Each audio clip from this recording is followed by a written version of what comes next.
Vamos lá então. Todo mundo achou aí? Tiago 5, 14.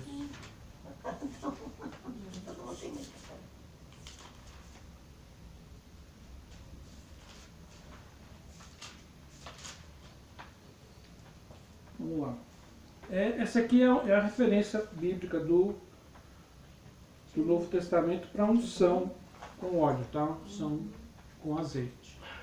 No Velho Testamento tem muitas, tá? Mas nós estamos aqui na Nova Aliança e aqui mostra que a igreja primitiva usava unção com óleo, tá?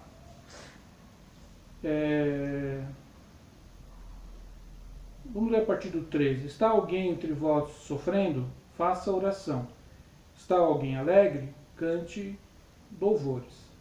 Está alguém entre vós doente? Chame os presbíteros da igreja e estes façam oração sobre ele, ungindo-o com óleo, em nome do Senhor. E a oração da fé salvará o enfermo, e o Senhor o levantará. E se houver cometido pecados, ser-lhe-ão perdoados. Tá? Então aqui o uso aqui é recomendado para pessoas que sofrem enfermidade. Tá? Deixa eu fazer pergunta, oração. pastor.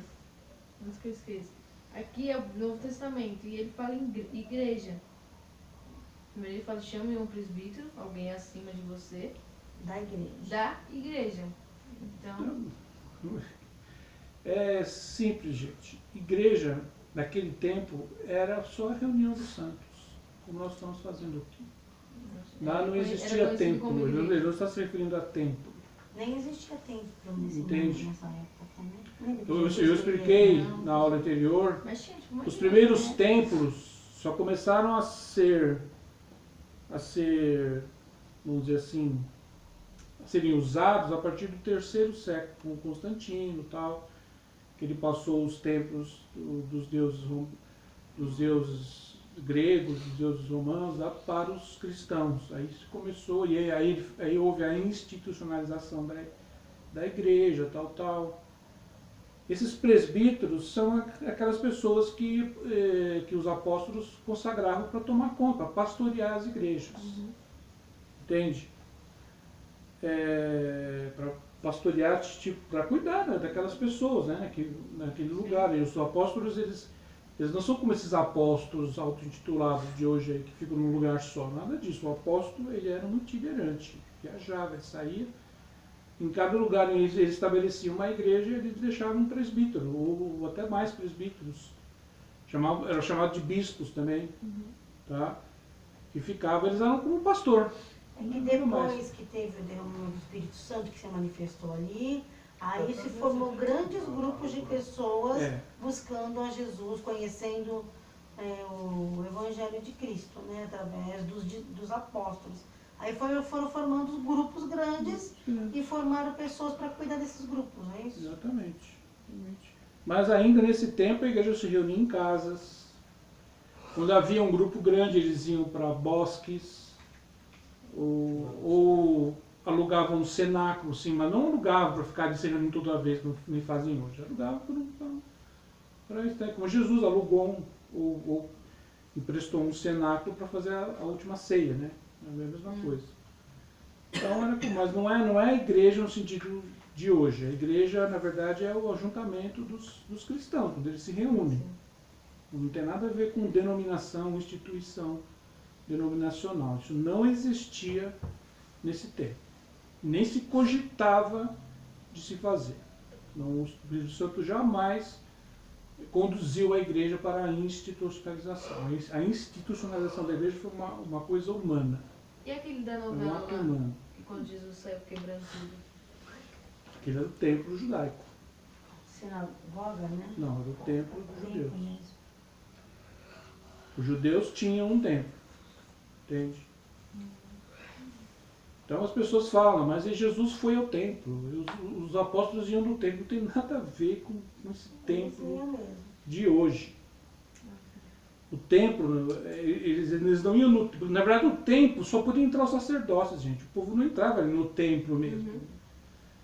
Eles estão falando do átrio, o átrio externo. O pátio. Que era o pátio externo, onde ali era praticamente uma praça pública. Então eles iam lá, os judeus iam lá para praticar a religião judaica, e eles iam lá pregar o Jesus, pregar o Evangelho. Nada além disso.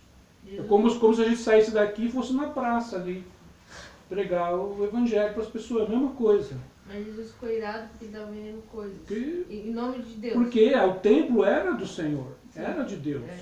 Né? O Deus dos judeus é o mesmo Deus nosso, gente. Mas isso não foi fora Pai do Senhor Jesus. templo?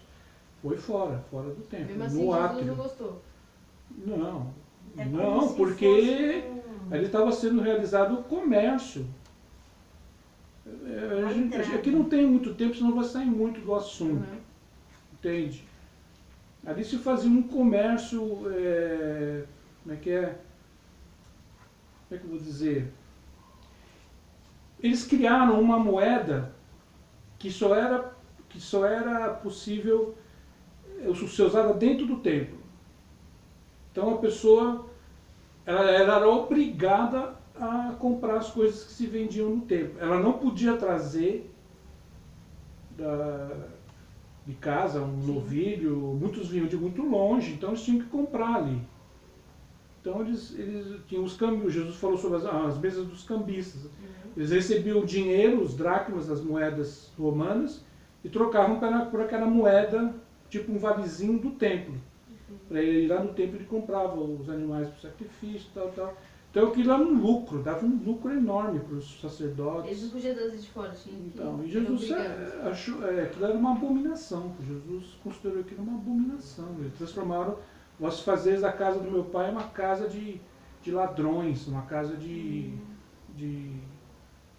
corrupção, né? Uma coisa assim, foi isso, mais ou menos isso. Tiago aqui não está se referindo à igreja no sentido que nós conhecemos hoje. Ele está se referindo à igreja. Se alguém usar esse versículo para tentar te convencer, então você já sabe o que é. As pessoas veem essas palavras aqui. É igual no dízimo lá, elas não têm que Deus fala lá, deu dízimo na casa de meu pai, né? Um versículo assim. Não. Jesus, quando se referiu ao dízimo, ele criticou. Não o dar o dízimo em si, ele criticou a maneira como se dava. Gente, a gente precisa entender que Jesus, ele não viveu, ele viveu na antiga aliança. Sim. Entende? A igreja, a nova aliança, ela não começou com o nascimento de Jesus. É isso que muita gente se confunde. A nova aliança não começou no nascimento de Jesus. A nova aliança foi a partir da cruz, da morte na cruz, quando o véu se rasgou. Ali começou a nova aliança. Jesus viveu todo o tempo dele na antiga, então ele cumpriu a lei. Ele cumpriu a lei. Entende? Ele cumpria os rituais da lei. Tanto que o último ato dele, antes de ser crucificado, foi comer a Páscoa judaica. Entende?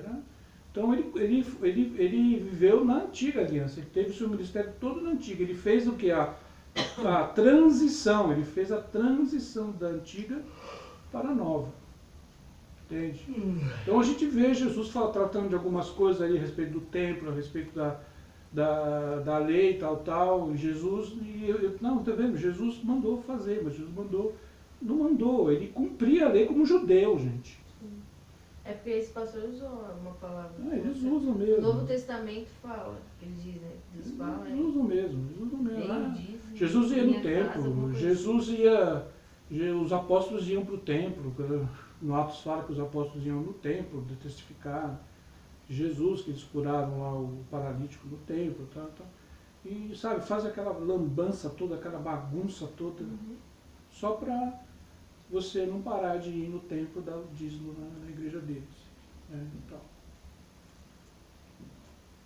Então é isso. Você entendeu? Sim, Ele está se referindo ao ajuntamento dos cristãos, que é a igreja, que é a verdadeira igreja, que somos nós. Estamos juntos, né? Então aqui se usa a questão da da unção. Tá? Isso aqui que eu vou ver agora está no textinho. Depois vocês dão uma lida, é rapidinho, não é tão longo não. Rapidinho vocês dão uma lida. Ó, ungir vem do hebraico mashak, né? Ungido é Mashiach. Jesus é chamado Yeshua HaMashiach, que é a forma grega é Jesus Cristo, né? Que no latim é Jesus Cristo, né? No português Jesus Cristo, tá? No inglês Jesus Christ, que vem do grego. A língua grega é que popularizou o evangelho para o mundo todo, entende? Então ninguém aprendeu Yeshua HaMashiach, eles aprenderam Jesus Cristo, Jesus Cristo, né? Daí foi evangelizado todo o mundo, da cultura grega, dos romanos, tal. Os romanos adotaram a cultura grega, os romanos eles usavam a cultura grega, entende?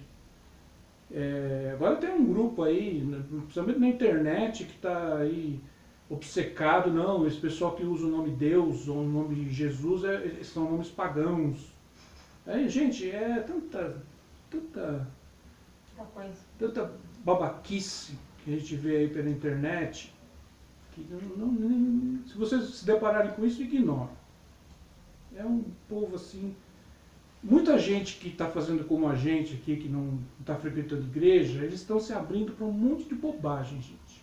Seria melhor que eles tivessem ficado nas suas denominações, nas suas igrejas, porque muita gente que está saindo das denominações, se reunindo como nós, estão se abrindo para um monte de bobagens, de falsas doutrinas mesmo. Tá? É muito perigoso.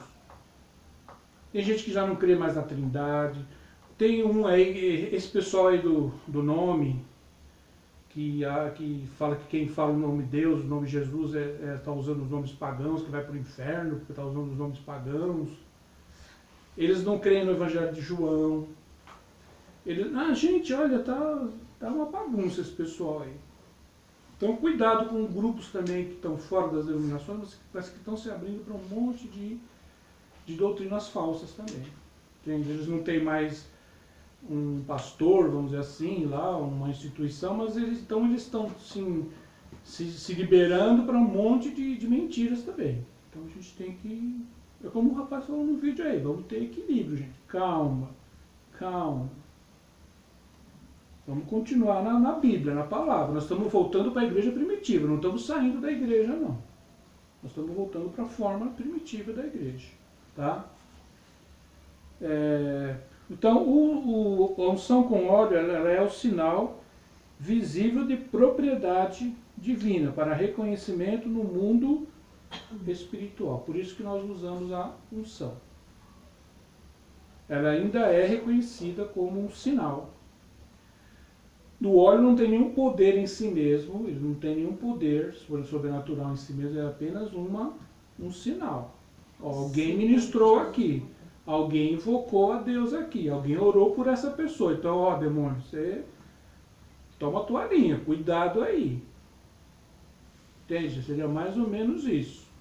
A casa está ungida, alguém ungiu essa casa e invocou o nome do Senhor aqui. Então você toma a tua linha, você não vai entrando assim, sob bel prazer, não. Entende? Seria mais ou menos isso a questão da unção. Tá? Um sinal para o mundo espiritual. Não é um sinal para Deus e nem para outros cristãos. É um sinal para o mundo espiritual. Entende? Agora, a unção do Espírito Santo é algo que realmente que já nos diz mais respeito. É o que a gente deve buscar com mais intensidade, porque dela nós precisamos muito da unção do Espírito Santo. Entende? Para nós estarmos aí ministrando as pessoas e guerreando no mundo espiritual. O diabo não tem medo nenhum de você, mas daquele que está dentro de você tem muito medo. Entende?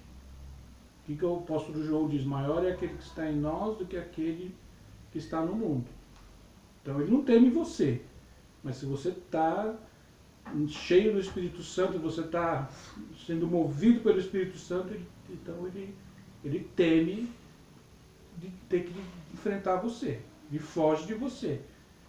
Se você entrar numa casa onde ele está ali alojado, e ele vai ter que sair, ele sabe que vai ter que sair, então vai ter uma guerra ali, mas você sabe que a vitória já é sua. Mas é como o rapaz falou no vídeo aí, você tem que estar consagrado, cheio do Espírito Santo. Entende? Senão, como ele falou, você vai passar vergonha. Tá? Você, no livro de Atos tem ali o episódio dos 7 exorcistas, né?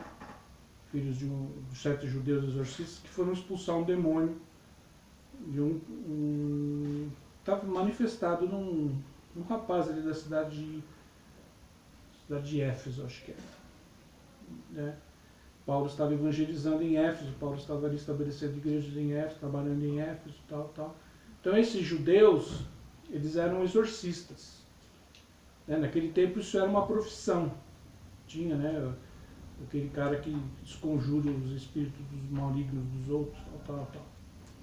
Então esses caras entraram numa casa onde vivia um homem possesso, e eles tinham observado, né,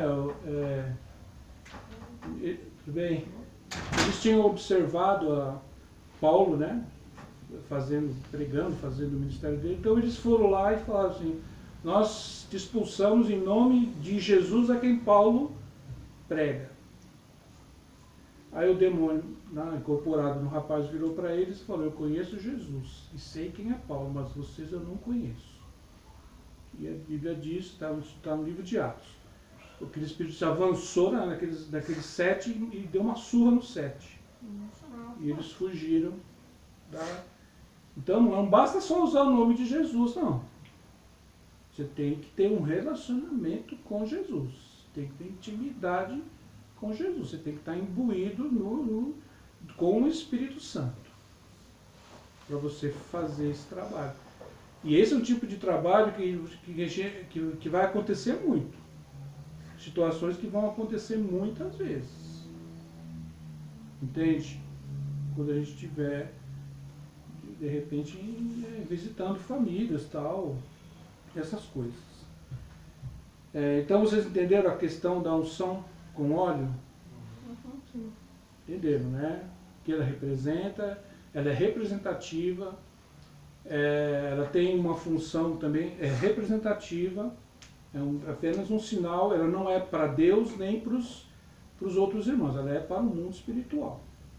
Tá? A unção, a pessoa foi ungida com óleo, então os demônios têm que reconhecer que alguém ali orou por aquela pessoa, orou por aquela casa, orou por aquela empresa, orou naquela escola, orou, e eles têm que se afastar. Tá? Pelo menos até a pessoa dar uma outra legalidade. Nós vamos falar sobre legalidade aqui, que isso é o que é mais importante a gente saber. Tá? Então vamos abrir aqui em Atos 10:38. Vamos falar sobre a unção com o Espírito Santo. Tá na igreja?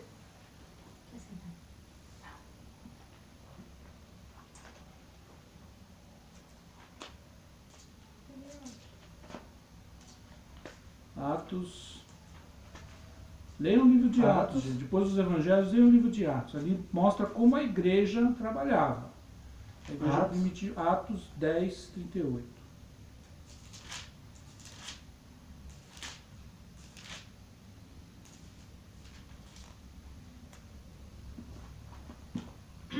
Todo mundo achou aí?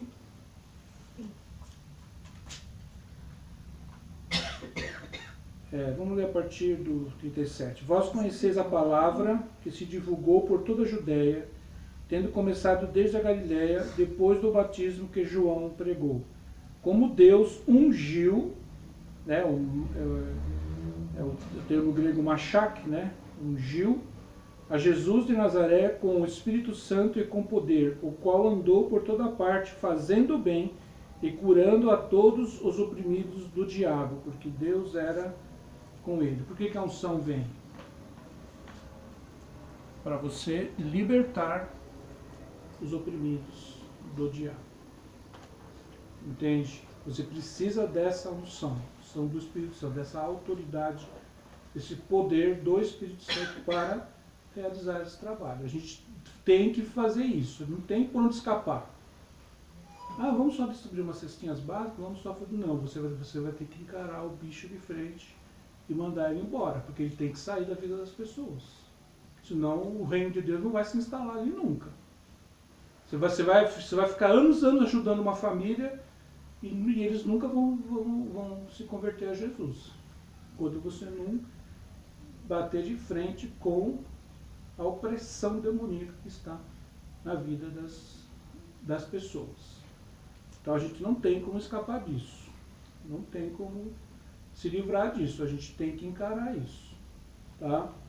Vamos abrir também Isaías 61, 1 e 2.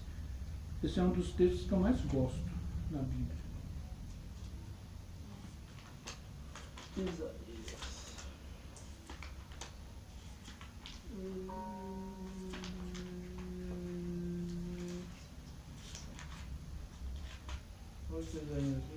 É no Velho Testamento. Isaías quanto? 61, 1 e 2. 61.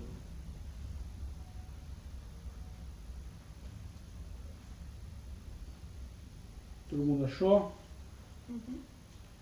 O Espírito do Senhor Deus está sobre mim, porque o Senhor me ungiu para pregar boas novas aos quebrantados, enviou-me a curar os quebrantados de coração, a proclamar libertação aos cativos e pôr em liberdade os algemados, e a pregoar o ano aceitável do Senhor, o dia da vingança do nosso Deus, e consolar todos os que choram.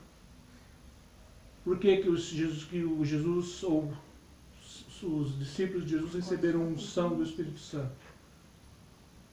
Para pregoar o ano aceitável do Senhor, libertar os cativos, consolar os tristes, pregar uma mensagem de boas novas, uma mensagem de salvação, uma mensagem de restauração, de libertação. O ano aceitável era o ano do jubileu. O que acontecia nesse ano? Na cultura judaica. O que acontecia?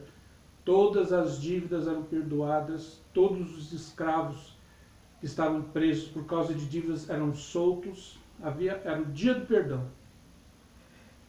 Entende? O Evangelho é basicamente isso, é anunciar o dia do perdão.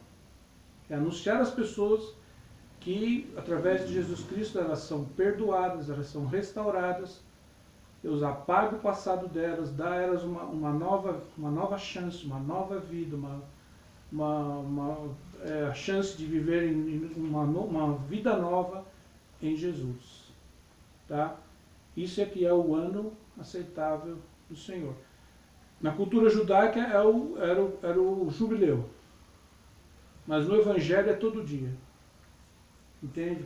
Para o cristão, para aquele que anuncia as boas novas do Senhor, a gente anuncia o perdão de Deus, a graça de Deus para todos, todo dia. Isso é o quê? Anunciar boas novas, boas notícias. E evangelho significa isso, boas notícias. Eu tenho uma boa notícia para você, os seus pecados podem ser perdoados. Deus pode mudar a sua vida. Não é prometer casa, carro, não é prometer emprego, não é isso. É restaurar a vida da pessoa, a alma, o coração. Se ela está oprimida por demônios, expulsar os demônios que a oprimem, os demônios e ela viver uma vida de liberdade, de paz dentro de si. A igreja do sistema denominacional perdeu isso de vista. Fica prometendo casa, carro, dinheiro para a pessoa, que Deus vai... E isso não faz parte do Evangelho. Os apóstolos, essa mensagem não estava na mensagem apostólica. Entende?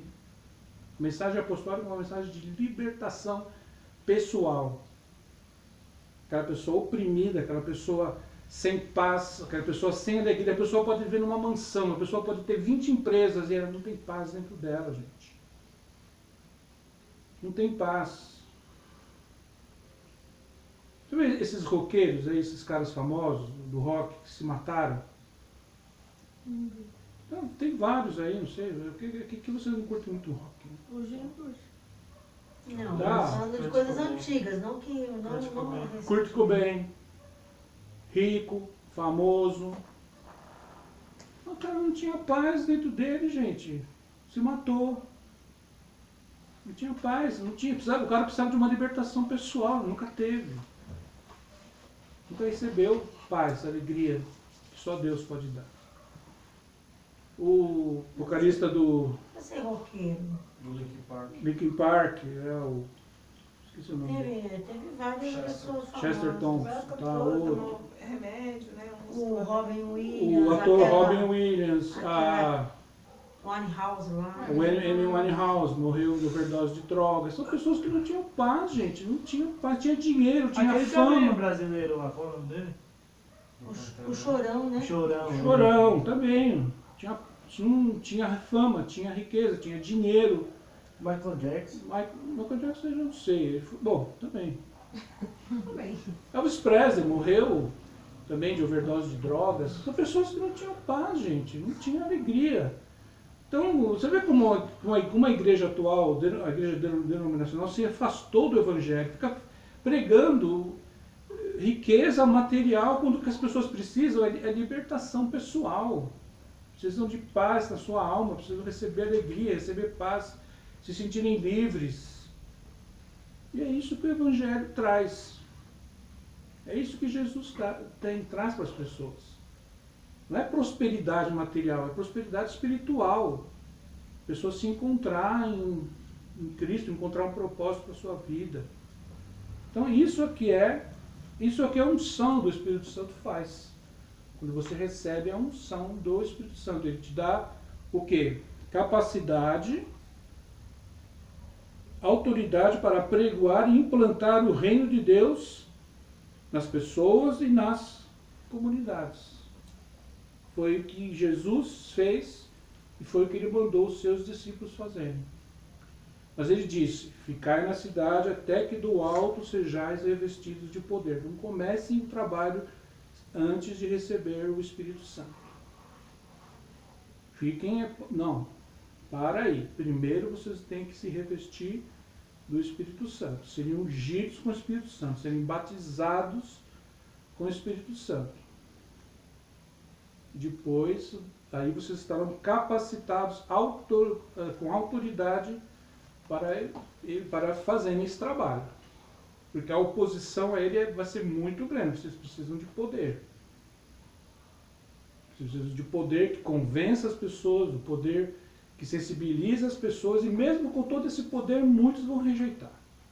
Mas isso faz parte também.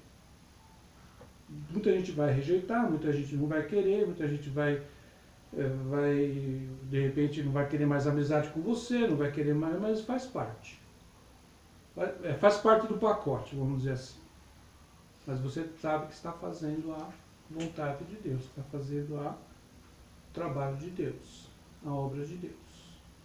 Tá? Então nós trabalhamos com a unção, com óleo, mas o fundamental mesmo é ter a unção do Espírito Santo.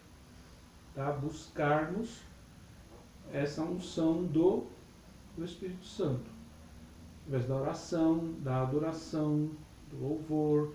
O apóstolo Paulo ensina lá em Efésios, né? 5, 18, 19 e 20. Não vos embriagueis com vinho, onde há ira, onde há contenda, mas enchei-vos do Espírito, falando entre vós com salmos, hinos, cânticos espirituais, entoando de coração ao Senhor e por tudo dando graças a Deus em nome do Senhor Jesus Cristo. Uma vida de gratidão, de adoração, de louvor, de consagração, santificação, entende, para Deus, para podermos fazer o trabalho de Deus.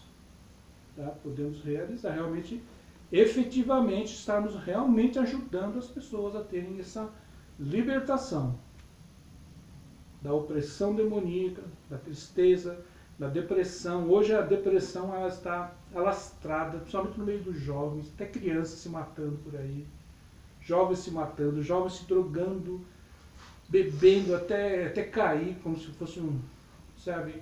Porque precisa de libertação pessoal, precisa de cura no seu espírito, cura no coração, precisa de paz, de alegria, né? De encontrar Jesus. Tá? Então, a gente tem que ter isso em vista. Tá? Então, a gente vai combater a infestação demoníaca. Aí a gente está pronto para combater essa infestação demoníaca que a gente viu aí. Tá? Mas a gente tem que também se precaver, se preparar, tá? E termos o discernimento de Deus. Ó, demônios são legalistas. O que é isso? Não porque eles têm ética, não é? O demônio não é legalista porque ele tem ética, porque ele respeita a lei, não. Por causa do medo, pois Deus restringe a ação deles e a subjuga à legalidade. O que isso quer dizer, gente? O demônio não é legalista porque ele é respeitador da lei, ele é legalista porque ele tem medo. Porque ele sabe que se ele bater de frente com uma pessoa que não tem legalidades, ele vai sair machucado desse embate. Já vai para esse embate derrotado. Então eles só vão entrando pelas frestas, pelos buracos da legalidade, da ilegalidade, vamos dizer assim. Quando você dá essa legalidade para eles, dá esse espaço para eles. Eles só entram, a culpa maior de uma manifestação, de uma infestação demoníaca é da própria pessoa. Porque ela se abriu para eles. Ela abriu a porta para eles. Tipo, abriu, entra. Eu quero você, vem para minha vida, fica comigo. Praticamente convidou. E se na ignorância, ou se na inconsciência, para o demônio não importa nada disso. Ele pode aparecer aqui como um pastor. Como eu, por exemplo, um pastor. E é o demônio. Mas você pensa que é pastor, então você abriu a porta para ele. É por isso que precisa discernimento. É um dom importantíssimo. Gente que diz ser de Deus, que diz trazer a palavra de Deus, que diz trazer a mensagem de Deus, mas não traz nada. Ela é o próprio diabo, ela é o próprio agente do diabo. O apóstolo Paulo fala que o diabo se transforma em anjo de luz para enganar. Então a gente tem que ter discernimento. E tomar cuidado com as legalidades. Tá? Vamos ver aqui. O que dá legalidade à infestação demoníaca, seja numa casa ou numa pessoa? Primeira coisa, prática de pecado. Relações sexuais ilícitas, prática de fornicação, de adultério, sendo cometido dentro da casa, pelas pessoas da casa, uma porta aberta para os demônios entrarem lá. Tá? Prática homossexual, prática incestos, pedofilia, coisas que são praticadas dentro daquela casa. E os demônios entram e saem ali livremente numa casa onde essas coisas são praticadas. Você sabe o que quer dizer tudo isso? Precisa explicar? Não. Né? Vocês sabem? Sabe? Sabe? Incesto é relação entre irmãos, relação entre pai e filho, pedofilia, que é aquela relação forçada, né, de um pai com uma filha. É mais comum o pai com a filha, né? Abusar da filha, um tio, um amigo da família. Pessoa íntima, assim, parente ou amigo íntimo de alguém.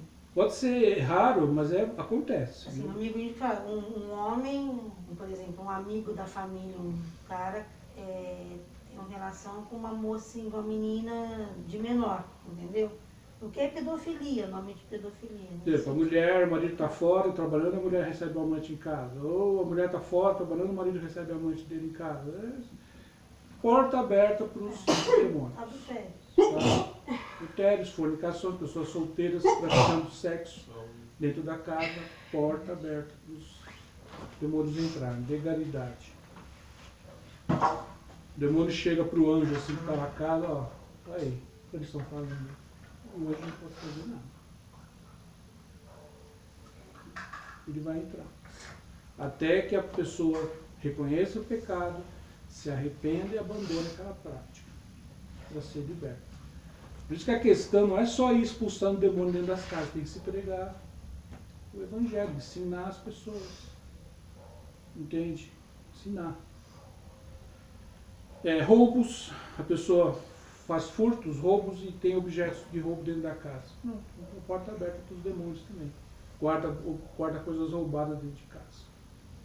Não precisa ser um criminoso, pode ser alguém que rouba da empresa, que rouba coisas da empresa, maquinário da empresa, equipamento da empresa, leva para casa, fica lá, pronto, ele roubou, do mesmo jeito. Porta aberta para os demônios entrarem. Tá? Mentira, pessoa que mente para a família, mente para a esposa, mente para o marido, mente para os filhos, mente para os pais, mentiras, o diabo sabe que você está mentindo, sabe que você não está falando a verdade. Opa, é mentiroso, vou entrar lá. Ele vai e entra. Tem mentiroso aí dentro. Tem gente falando mentira, contando mentira aí dentro, enganando os outros aí dentro. Vou entrar. E entra. Tá? Vícios, né? Pessoa que bebe dentro de casa, usa droga dentro de casa, fuma dentro de casa, tal. Porta aberta para os demônios, para infestação demoníaca na casa. Tá? Presença de objetos consagrados a demônios. Isso aí eu vou falar, talvez semana que vem ou na outra, vou falar só sobre isso. Porque isso aí é um problema sério. Você trazer para sua casa objetos consagrados a demônios.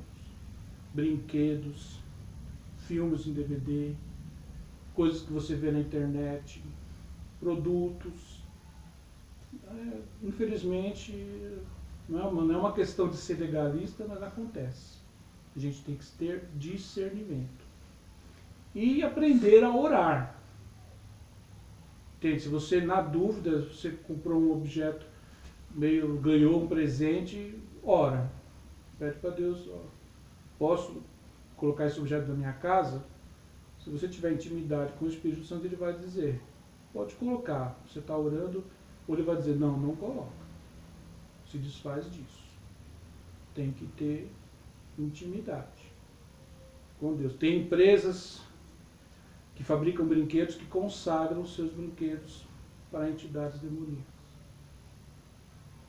Principalmente bonecas, tipo Barbie, tipo Ben 10, tipo essas coisas, consagram. E você dá esse presente para a pessoa, ou ganha esse presente para o seu filho, para sua filha, deixa lá, vai ter uma manifestação demoníaca na casa por causa daquele objeto. É uma coisa chata de dizer, mas acontece. Tem que tomar cuidado com isso. Tá? E esse aqui também é um caso mais avançado, né? Invocação por práticas de ocultismo. A pessoa que pratica espiritismo dentro de casa, né? Isso é óbvio. O cara é satanista, faz um altar de Satanás dentro da casa dele, faz sessões espíritas dentro da casa. Tá? É óbvio que ali aqui é nosso, vamos dizer, os demônios, aqui é nosso, aqui é território nosso. Tá? Isso aí tem nem o que dizer. Demônios podem infestar qualquer lugar em que encontrem ilegalidades, casas, escolas, empresas e até igrejas. E olha, está cheio. Igreja aí que eu falo no sentido que você falou. Igrejas, instituições, denominações. O pastor adultera, vamos dizer assim, ou o pastor rouba dinheiro dos dízimos, ou tem casos de adultério dentro da igreja, tem os casaizinhos, namorados da igreja, todos transam. Você acha que os demônios não vão entrar ali, gente? Fazem a festa. Fazem a festa ali. Entende? Entram mesmo. ficam ali na igreja, fazendo, sei lá o que acontece nessas igrejas, mas a coisa fica feia lá. Entende? O pastor não tem medo de pregar contra o pecado, o irmão lá está adulterando, é dizimista, não vou falar de adultério, porque o irmão que dá o dízimo maior da igreja e eu não posso pregar contra o pecado dele. Gente, isso está cheio nas igrejas. Então, o que tem de demônio dentro das igrejas também está escrito, tem muito, nas denominações, nas instituições em geral. Os demônios querem estar onde as pessoas estão. Eles não gostam de ir para lugar deserto, desabitado. Negócio de casa mal assombrada, desabitada, isso aí é balela, gente. O demônio não tem nenhum interesse em ficar em lugar desabitado. Hospital abandonado, casa abandonada, eles querem, essas são mentiras, né? Para as pessoas pensarem que demônio só fica ali, naquele lugar ali abandonado. De jeito nenhum, ele quer estar onde estão as pessoas, gente, nada a ver. Ele quer estar onde estão as pessoas, porque ele tem para oprimi-las, para tentá-las, para atormentá-las, para fazer um brigar com o outro, para fazer e tudo mais, para criar ali uma bagunça, um caos. Eles são agentes do caos, demônios. Eles criam o caos, a bagunça. Entende? Então essa aí de casa mal assombrada, casa abandonada, que agora, gente, é balela. O demônio não tem interesse em ficar em casas desabitadas. Ele procura as casas onde tem gente morando. Tá? Eles só vão para esses lugares quando eles são expulsos. Jesus ensinou isso. Quando o espírito imundo tem saído do homem, anda por lugares desertos, buscando repouso, não encontrando, vou voltar para a casa de onde eu saí. Ele quer a casa, ele quer as pessoas, ele não quer desertos, ele não quer casas abandonadas, hospitais abandonados. Ele não quer isso, ele quer casa, não tem gente. O que ele vai fazer numa casa abandonada? Não vai fazer nada. Então, ele só vai para esses lugares quando ele é expulso. Então, ele tem que ir para um lugar. Quando ele é expulso, ele não vai direto para outras pessoas. Ele vai para um lugar árido, um lugar deserto, um lugar sem vida, um lugar sem pessoas. E ali ele monta as estratégias para ver se consegue voltar para de onde ele veio, ou pegar outra pessoa, ou entrar em outra casa, ou fazer o que ele tem que fazer. Tá? Deu para entender isso aqui? Deu. Então é isso, gente. É o trabalho que nós vamos fazer. Vamos ver, para encerrar, 2 Coríntios 3, 17.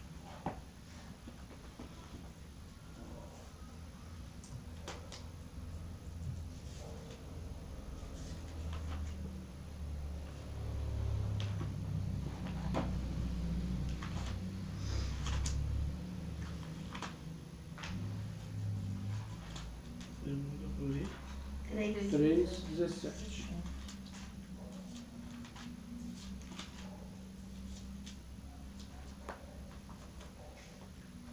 Todo mundo achou? Uhum. Ora, o Senhor é o Espírito, ou é Espírito. E aonde está o Espírito do Senhor, aí há liberdade. Aonde o Espírito do Senhor está, as pessoas são livres. Eu não estou falando de liberdade física, falando de liberdade interior, espiritual. O que é a pessoa livre? Qual é o sinal da pessoa livre? Ela tem alegria permanente, ela tem paz. Ela tem fé, ela tem esperança. Isso é sinal de liberdade. Como eu falei, tem gente que tem dinheiro, tem gente que tem muita grana, mas não tem paz, não tem alegria, não tem fé, não tem esperança e estão se matando aí. Bebe até quer cair, se envolve com drogas, com vícios, tal, morre de overdose, se mata. Muitas dessas pessoas têm dinheiro, têm fama, têm recursos, têm carros ótimos, têm casa na praia, casa no sítio e tal, e estão se matando aí. porque não tem verdadeira liberdade. Tá? E é isso que o Espírito Santo traz. Ele é o agente libertador, o Espírito Santo. Então, nós temos que estar ligados com o Espírito Santo, tá? Para podermos libertar as pessoas. Entende? Para podermos entrar nas casas e fazermos a obra de libertação, tá? Dos oprimidos do diabo, das pessoas oprimidas, das pessoas que estão sobrecarregadas. Jesus falou: vinde a mim todos que estáis cansados e sobrecarregados, e eu vos aliviarei. Tá? Tudo bem? Então é isso, gente. Orar na minha casa. Vamos fazer então? Sim. Vamos orar aqui primeiro, depois você começando na quarta.